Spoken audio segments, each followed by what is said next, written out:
guys. Teka. Now mag-unbox tayo ng Ace speaker. Tingnan natin kung maganda.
Built-in amplifier with remote control, MP3 playback or USB, SD card, may FM radio function din siya, may microphone input, meron din siyang guitar input. So built-in rechargeable battery, wireless microphone inside. Yan po.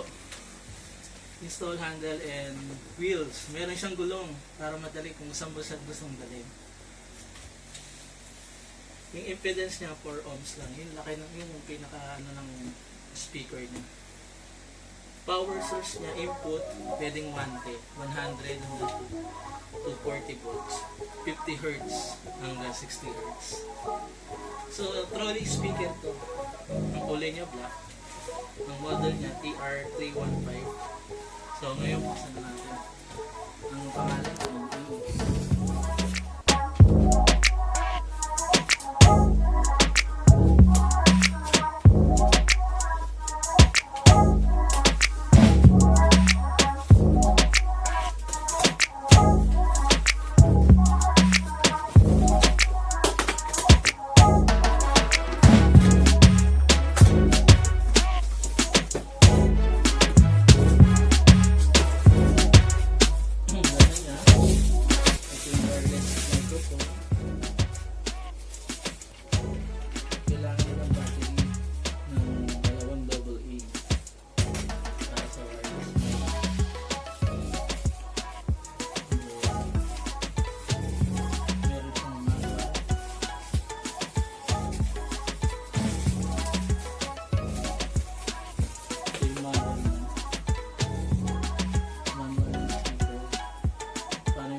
pwede rin siyang 12 volts kung walang battery.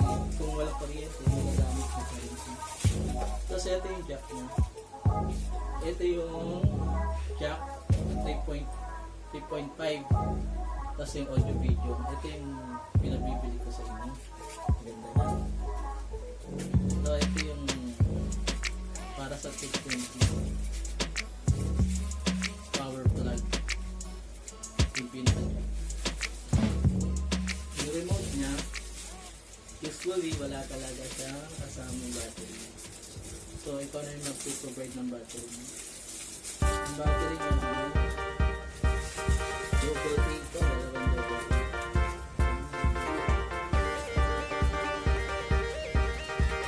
Relax na. So ito yung pinaka-speaker. Medyo maliit lang siya. Wow. Ang laki.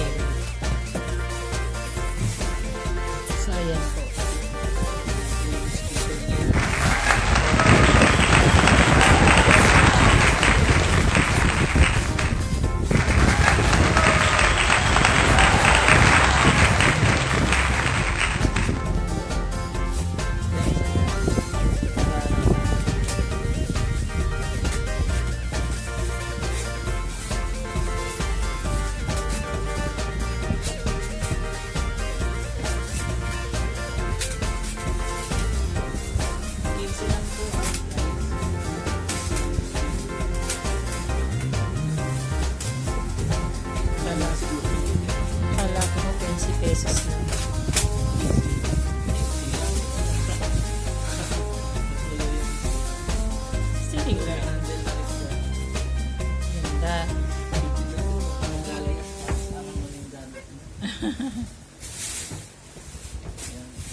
volume niya. Volume control. So, nakapilin ko kung saan mo siyang ilagay ko ang number. Yan yung pinaka-speaker niya.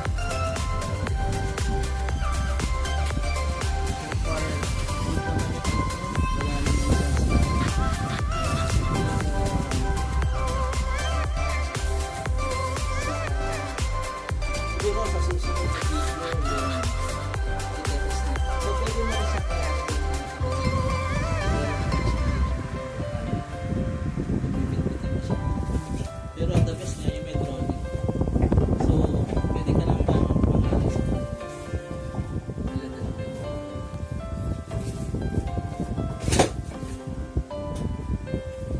So ayun muna. May built-in na siya. May built-in, naka-charge na bali siya. Yan. Isa-select mo lang yung mode. So, ayun yung Bluetooth. Bluetooth mode and then i-discuss ko na lang sa susunod na video. So ngayon, ito yung case na spacer na itinsa.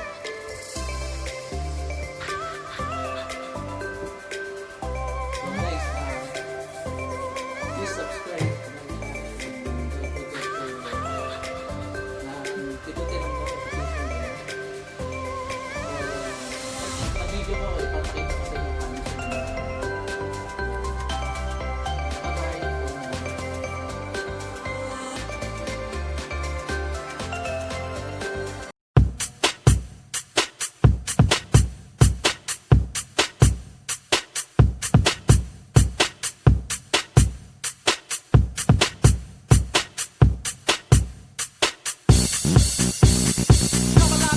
What you got? Come on. Make you move on my track automatic. Come alive, y'all, give me what you got. Let's move. Shake, drop.